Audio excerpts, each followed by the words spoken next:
After both fabrics have their lines all drawn out and their center marked on the front, you are ready to start cutting. So let's get our horizontal lines first, and we're going to turn it so it's easier to cut. We're going to go ahead and put a little bit of tape at the top to remind ourselves not to cut through all the way on one side. So we're going to start from the bottom and then work our way up to that top without cutting through the very tip top. You can use masking tape or blue tape. Now, working from that center point, remember, we're not going to cut that very center line. We're going to start cutting on the lines off to the side.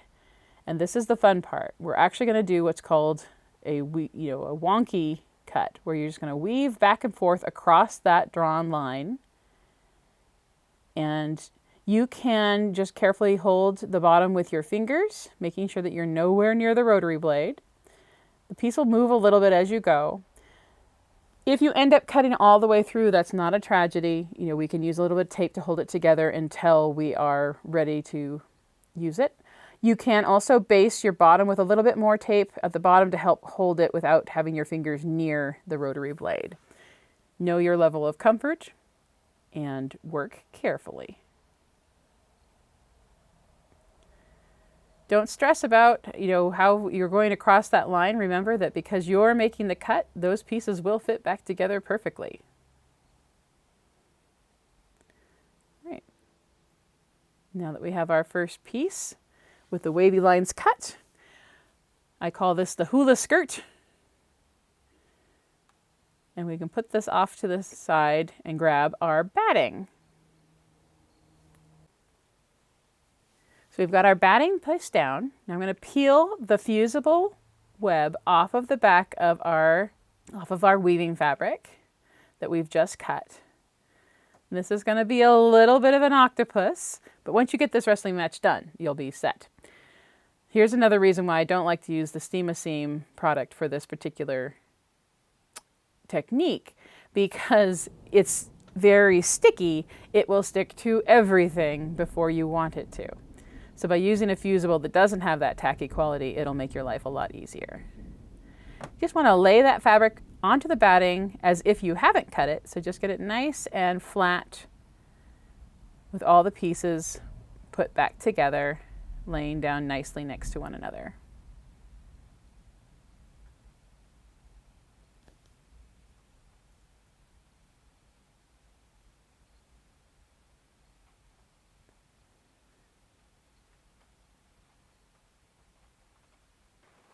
Go ahead and place the tape on the top of the strip that has the places where you haven't cut.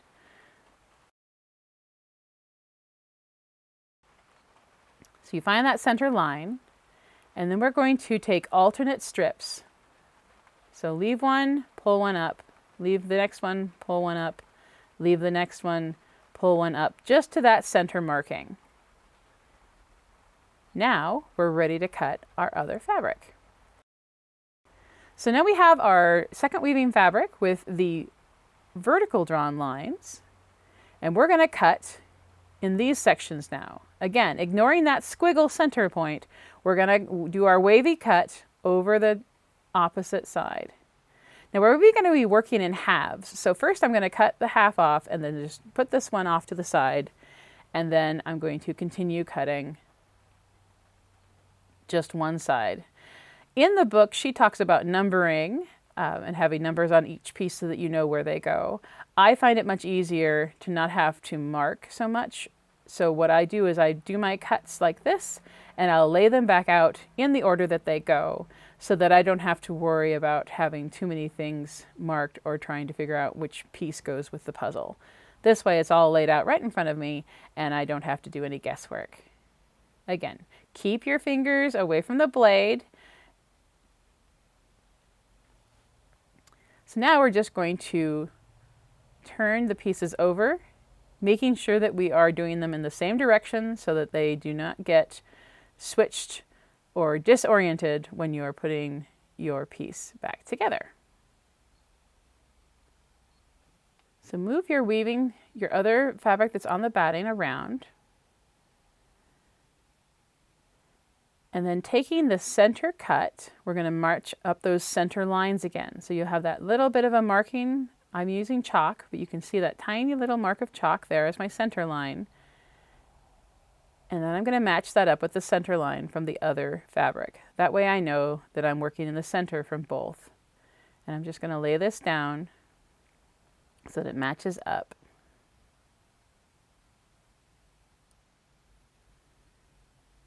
This is a good time if you want to use the little glass head applique pins in order to hold it in place. Bring the other pieces of fabric that are folded up and then bring them back over the top. Use your glass-headed pins to kind of hold things in place as you're working. I prefer the glass-headed pins for this technique just because you don't have to take them out before you hit the area with an iron. If you have plastic-headed pins, you could cause a little bit of a mess. So now we're going to use the strips that we didn't have up before, and we're going to alternate them over the top of the fabric that we just woven in.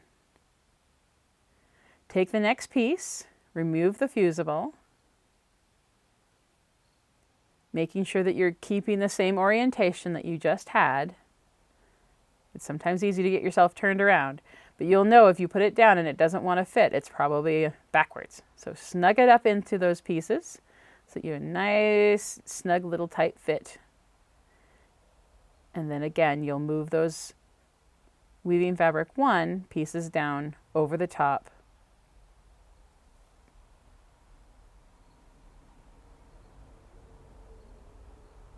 And then if you'd like, you get it to a nice little snug and then use some more pins to hold that in place.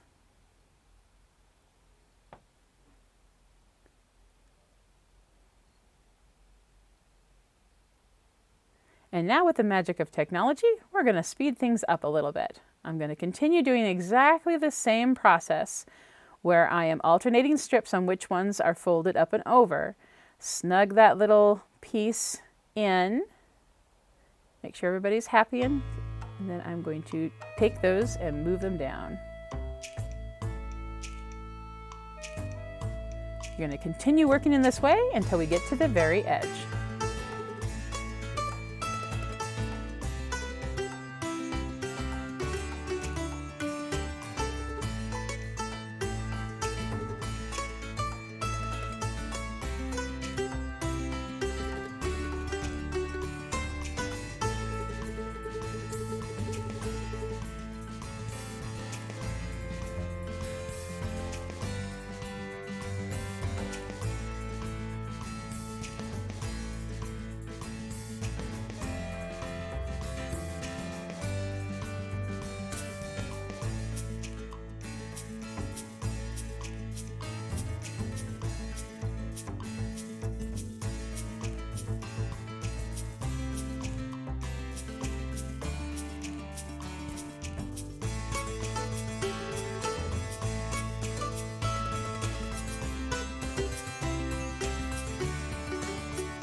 As you reach the end, it's not going to be as easy to fold those pieces over, so you'll just have to kind of work it as you, in that one section as you get to it.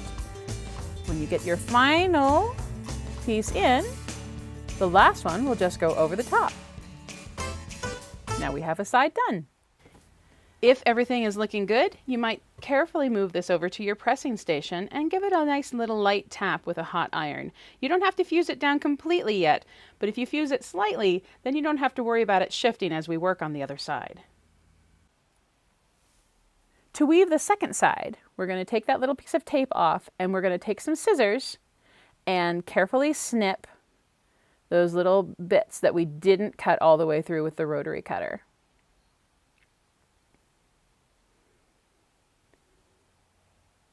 I find it easier if I hold it up slightly so I can see a little bit of the curve that I was doing with my rotary cutter. It's not a tragedy if it's not exactly the same. When it's all woven together, it'll still look great.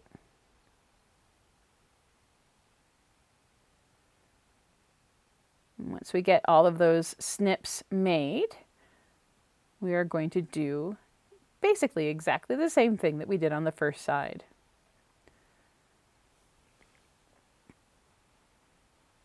We'll take our pieces and we will alternate which ones go over the top. So here's the one that has the little light blue, so I'm going to pull those back and over the center.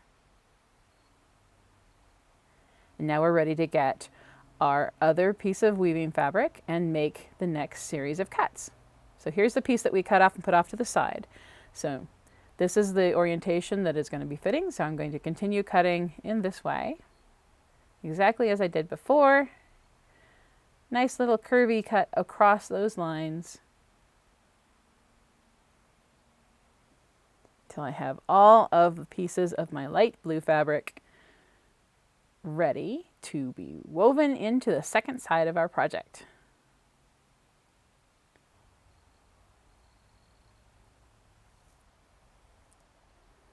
I like to orient them so that they are all ready and exactly in the position that they need to be, so that I don't have to fuss with them as I am weaving them into my project. Give a little test to make sure that you've got the proper orientation. Then we're going to remove the fusible. Notice if I test the piece to see which way it goes, and then I grab it from the bottom so that I know that where my thumb is holding the piece, then I know that that's the bottom.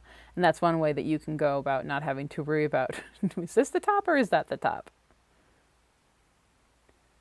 If it's easier for you, by all means, you can mark and number all of your pieces. I just don't like to put that many marks on my fabric in case that whatever I'm using decides it doesn't want to come out. So again, here we go. We're going to do our weaving using the little applique pins to hold things in place as we start. Taking each piece as it comes, taking the fusible off, nestling it in, giving it a nice little snug hug, and then alternating the strips over the top.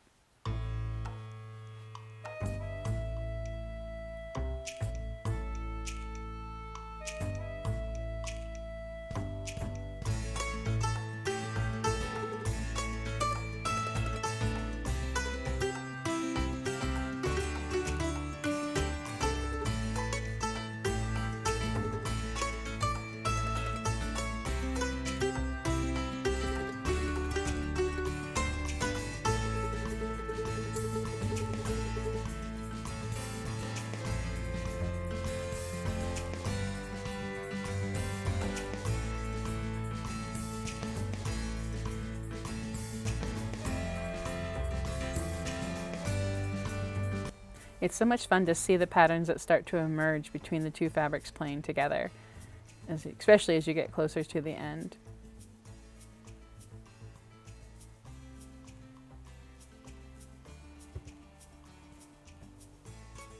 The last few strips, again, it can be a little bit more challenging to get these pieces to stay down as you're trying to weave the light blue in. But if one's being particularly persnickety, you can just weave it when you get to that particular spot.